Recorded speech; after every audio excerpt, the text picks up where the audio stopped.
这台一乘宇玄武1050在499元的价格下，规格给得很满，性能表现也足够硬。它没有走低价大瓦数电源常见的虚胖路线，而是用白金效率、升级文波和扎实的用料，把性价比真正的撑起来了。放在这个价位里，它确实打得很凶，也确实很难挑刺。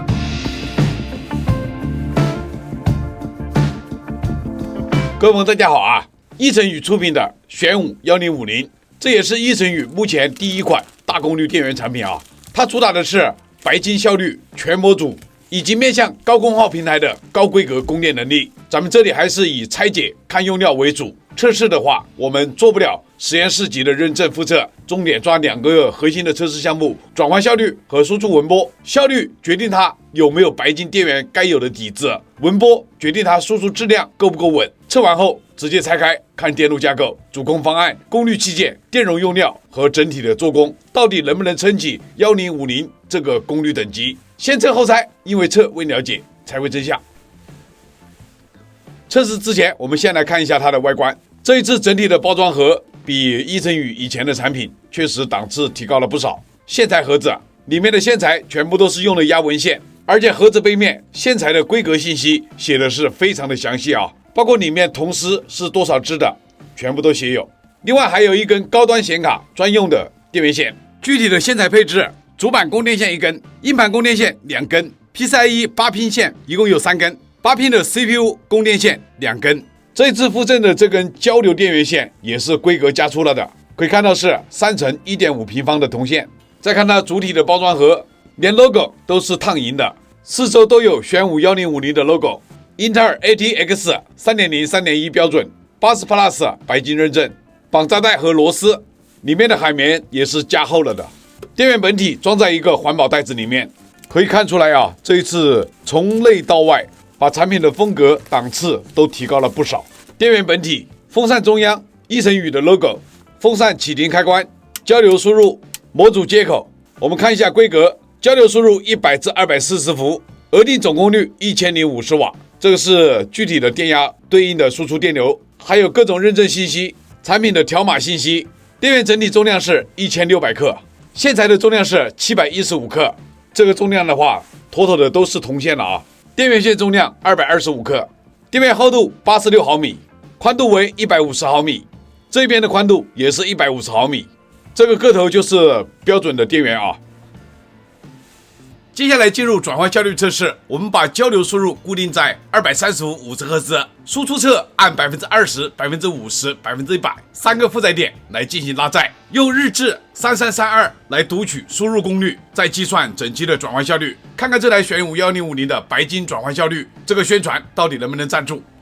输出端则是通过我自己做的 ATX 取电板，分别读取12伏、5伏和 3.3伏3度电压，再结合设置的电流计算出实际的输出功率，最后得到这台电源在当前负载点下的转换效率。首先是 20% 负载，屏幕上就是3台负载仪电流拉载的情况，按照万用表实测的电压算出输出侧实际拉出约 211.2 瓦，230伏交流输入功率是 230.6 瓦，计算转换效率大约是 91.6%， 这个档位下 PF 值约为 0.83。轻载状态下 PFC 还没有完全进入高功率工作区间，属于正常现象。接着来到 50% 负载，输出侧实际功率约 524.2 瓦，交流输入侧功率约 570.4 瓦，计算效率大约是 91.9%。此时 PF 值提升到约 0.95， 这个负载呢已经进入电源主要的工作区间， PFC 和主功率级都开始稳定输出。最后是100%满载测试，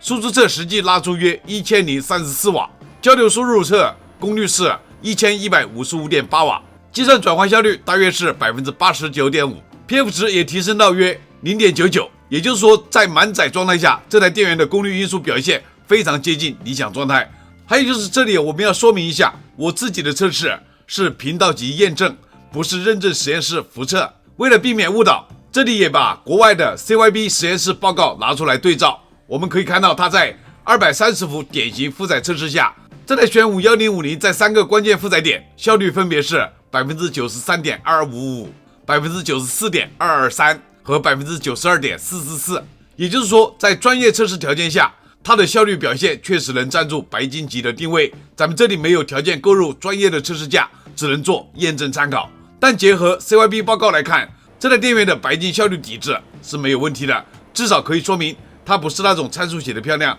实际一搭载就露馅的虚标平台。80 Plus 白金效率的底质是站得住的。接下来进入文波测试，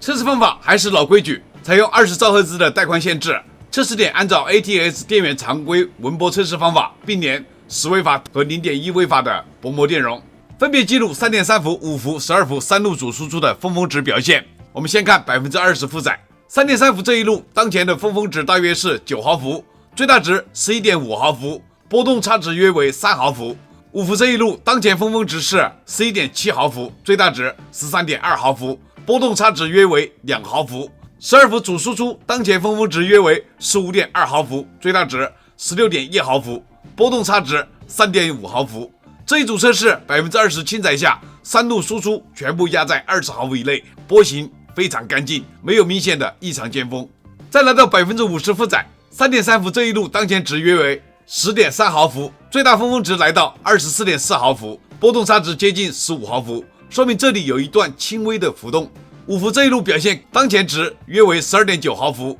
最大值16毫伏，波动差值约 4.3 毫伏。12伏这一路当前值约为 16.2 毫伏，最大值 20.3 毫伏，波动差值约 4.4 毫伏。这一组测试 50% 负载下3路整体依旧很低，只是 3.3 伏这一路瞬时波动稍微大一点点。最后看100%满载， 3.3 伏当前峰值约为 13.5 毫伏，最大值 16.3 毫伏，波动差值3毫伏。5伏当前值约为 14.7 毫伏，最大值 15.7 毫伏，波动差值约为 2.8 毫伏。12伏主输出在满载状态下当前值 25.5 毫伏，最大峰值26毫伏，波动差值约 3.9 毫伏。满载下12伏虽然比轻载稍微高一些，但仍然控制在30毫伏以内，而且没有看到失控的尖峰。按照我这里文波判断口径，不只看当前值，还要结合最大的峰值、平均峰值、波动差值以及波形整体的表现交叉判断。综合3档负载来看，玄武1050的文波表现非常漂亮，3路主输出在绝大多数工况下都达到我这里的神级水平。即使 50% 负载下 3.3 伏一路有轻微波动，最大峰值仍然压在25毫伏以内。以上所有的文波表现，这台玄武1050给到整体神级文波并不过分啊。兄弟们，好的测试表现肯定是有不错的电路和不俗的元器件在里面支撑的。它内部的电路和器件配置怎么样，我们拆开看了就知道了。首先是这一把线材，我们剪开看一下内部的线芯情况。这是它配置的3乘 1.5 平方的交流电源线，内部用的纯铜的铜丝没有问题的啊，线径 1.5 平方也差不多。主板连接线它有2种线径，我们一样剪一根看一下。细的这一根是纯铜的铜丝，粗的这一根是镀锡铜丝。高端显卡的连接线同样是2种线径，同样的啊，细的是纯铜线，粗的这一根是镀锡线的铜丝。3根 PCIe 和 CPU 的连接线线径是差不多的，同样是镀锡线铜丝。CPU 连接线和2根硬盘线它的线径是差不多的，同样是镀锡线铜丝啊。大家觉得这个线材用料怎么样嘛？我们现在对这个电源本体做个拆解，螺丝都是在这个贴纸下面。风扇通过排线连接到主板上，风扇功率这里写的有12伏 0.7 安。打开电源的第一眼啊，这个做工确实是很扎实的。地线螺丝固定在这个内壁上面，插头处的所有的螺丝全部卸掉。风扇启停开关是一个单独的模组，拿出电源品质母座，拿出交流输入模组，电源总开关，主板固定螺丝4颗，输出模组上有3个螺丝固定。拿出主板本体，老规矩啊，先放电。电源拆解有触电的风险，请大家不要模仿啊。透明的绝缘层，壳体的板材厚度 0.7 毫米，上盖的厚度同样是 0.7 毫米，这个板材做得很扎实的。先来给大家展示一下这个主板，然后再来给大家介绍内部的电路和元器件使用的情况。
前面测试部分跑完以后，这台玄武1050 499元左右的价格，给到1050瓦的额定功率，白金级的效率定位，再加上我们前面测到的转换效率和文波的表现，尤其是文波这一项，确实把输出质量撑起来了。但电源成绩的好坏只是一方面啊，真正决定它能不能长期站住的，还是要看内部的电路底子和用料的规格、散热处理和整体做工。接下来后面我会分4个章节来详细介绍它的内部电路架构和器件用料的情况。499元能不能买到一台真有底子的1050瓦白金电源？测试只是开胃菜，电路及元器件讲解才是正片。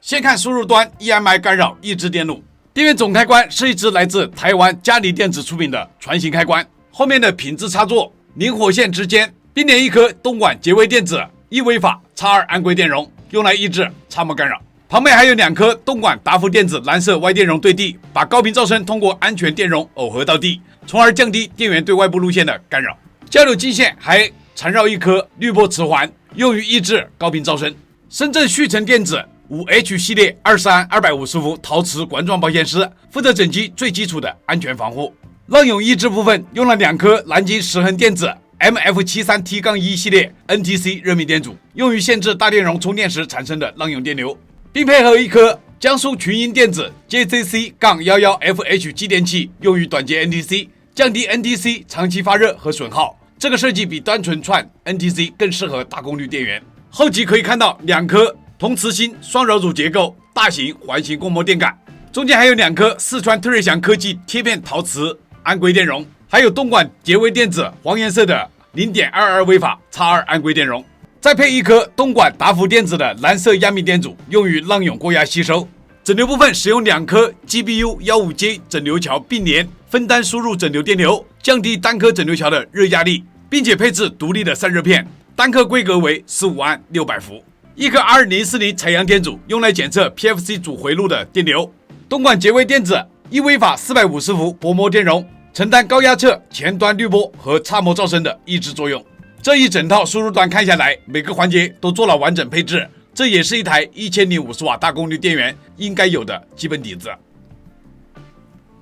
前级整流之后的高压脉动直流，需要 PFC 电路来做功率因素校正和高压母线的升压。PFC 控制器采用的是台湾宏源科技的 AT6101JSPC， 负责控制 PFC 开关管工作，让输入电流尽量跟随输入电压的波形变化，从而提高功率因素，降低对电网的无功污染。PFC 开关管采用的是一颗美国安森美半导体的 NVHL 040 N65S3F， 这是一颗高压功率 MOS， 承担 PFC 升压主开关动作。PFC 整流二极管采用苏州中瑞宏芯半导体出品的 HX-ED16065F 碳化硅二极管，碳化硅二极管反向恢复损耗低，能降低开关损耗，对效率提升有帮助。这一颗半封闭式的 PFC 升压电感就是 PFC 能量转换的核心磁性元件。后面的高压滤波电解电容来自日本贵民工的 KMR 系列，也就是你们常说的黑金刚电容啊，规格为470微法420伏，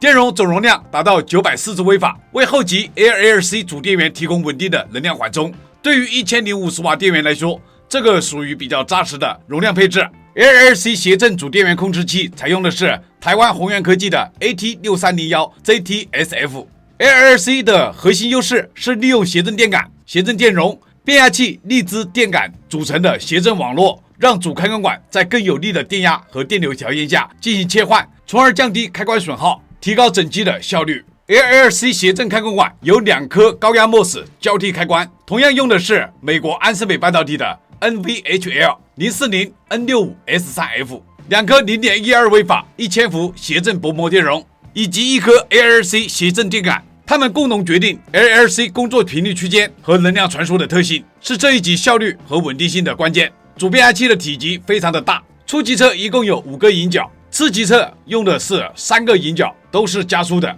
因为12伏主路输出的电流很大，满载时需要承受接近100安级别的大电流输出。从这一段电路可以看出，玄武1050的主功率架构是标准的高效率路线，这套主电源底子是有说服力的。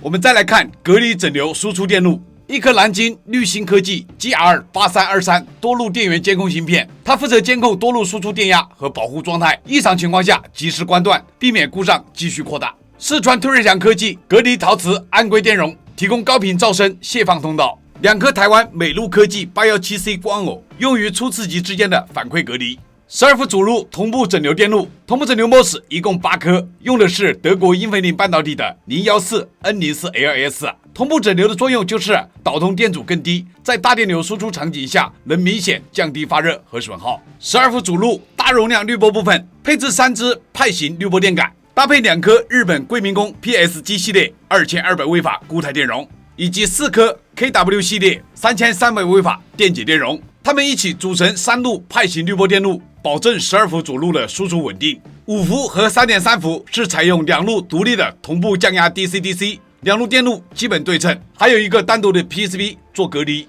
控制器采用的是2颗台湾宏源科技的 AT8853JSPC， 每一路配合2颗西安华谊微电子的 HYG030N03 NMOS 组成同步降压的上下管结构。每一路 DC-DC 都配有1颗环形电感和3颗日本贵民工的 PSG 系列330微法16伏固态电容。电感负责储能和平滑电流，固态电容负责降低输出纹波和改善动态响应。5伏和 3.3 伏支路滤波配置有2支派型的滤波电感，以及4颗日本红宝石 JLH 系列1000微法电解电容，组成2路派型滤波电路，用于小电压 DC-DC 前后的滤波与能量缓冲。然后这一块输出模组小板上还布置了2次滤波，采用的是16颗日本贵民工 PSG 系列330微法固态电容，进一步降低纹波和顺态压降。同时12伏主路正负极都设置了紫铜过流排，这个细节很难得啊！紫铜过流排电阻低，承载能力强，比单纯的靠 PCB 铜皮走大电流更加稳定。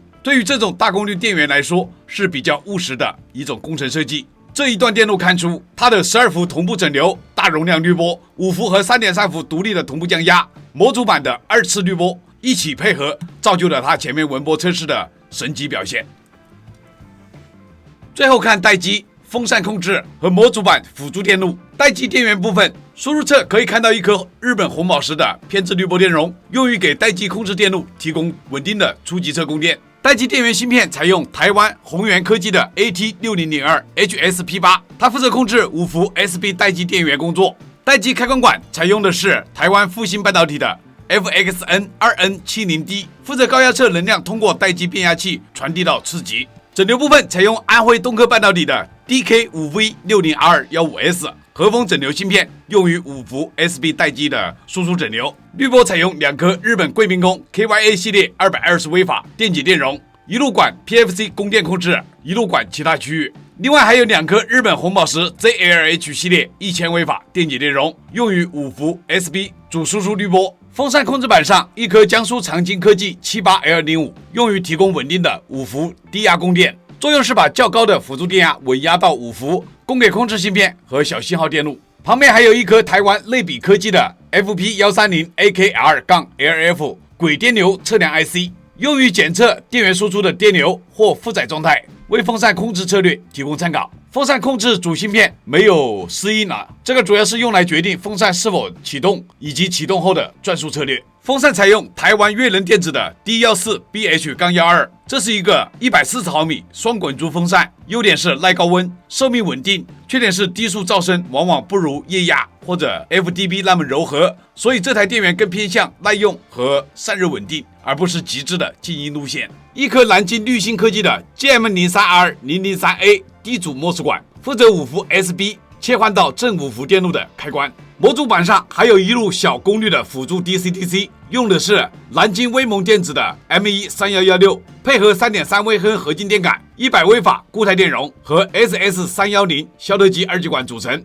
它负责负12伏支路的辅助输出。这一段电路看出它的待机电源、风扇控制和模组板辅助电路，这道细节表现确实是有点东西。猜到这里，这台一乘宇1050的电路优缺点就比较清楚了。我们先说它的第一个优点，台湾宏源科技控制芯片体系做的比较统一。这台电源从前级的 PFC 升压控制，到后级主电源 LLC 谐振控制，再到5伏和 3.3 伏的同步降压 DC-DC 电路，甚至待机辅助电源控制，都能看到台湾宏源科技的电路方案。这种控制链路统一以后，整机的电源架构的协调性会更好，也能解释为什么它前面效率表现能撑住白金级的定位。第二个优点是输出滤波和层流设计很扎实，12伏主路用了8颗同步整流 MOS， 配合整机日系高品质固态和电解电容做大容量滤波，5伏和3.3伏也采用独立的同步降压 DC-DC。更关键的是，输出模组板上还安排了2次滤波，12伏正负极还用上紫铜过流排。前面的纹波测试已经说明问题，3档负载下的整体能给到神级纹波，这个成绩和它的输出电路是对得上的。第三个优点就是499元价位下的极致性价比和猛料配置。美国安森美半导体的高压 MOS， 苏州中瑞红星碳化硅二极管，日本桂明工 KMR 高压电解，德国英飞凌的同步整流 MOS， 日本红宝石和日本桂明工输出滤波电容，这些东西放到一台1050瓦全模组白金效率定位的电源里，尤其还是499元这个价格，确实是很有冲击力。当然，它也是有取舍。台湾悦能电子的双滚珠风扇更偏耐用和高温稳定，静音取向不会像一些 FDB 或者液压轴承风扇那么讨喜。再一个就是一层雨，这是第一款真正意义上的大功率电源，电路底子、用料和这次测试成绩都很漂亮，但是长期稳定性和批次一致性以及后续的售后兑现能力，还需要交给时间和市场来验证。以上的这一切都说明这台一层宇玄武1050的电路底子很扎实，输出质量很强，499元能做到这个用料和这个测试表现，确实有点东西。兄弟们，到这里，这台一层宇玄武1050测试和拆解就全部都跑完了啊。从结果看，它给我的第一印象很明确，这不是那种低价大瓦数电源常见的虚胖路线。499元左右的价格，额定功率给到1050瓦，定位白金效率。本来我是带着怀疑态度来测的，毕竟电源这个东西，瓦数写的再大，价格压的再低，最后都要落到效率、纹波、内部的电路平台和用料上。实测部分，它的转换效率在我的频道验证条件下，表现比较接近白金的定位。再结合 CYB 的测试报告来看，这台电源的白金效率底子基本可以坐实啊。纹波这项测试就更加直接了啊，20%、50%、100%，三档负载下，3路主输出整体表现非常漂亮，尤其是满载12伏还能压得更稳，这个成绩可以直接给到神级纹波的评价。拆开之后，它的电路也对得上测试表现。输入端的完整防护，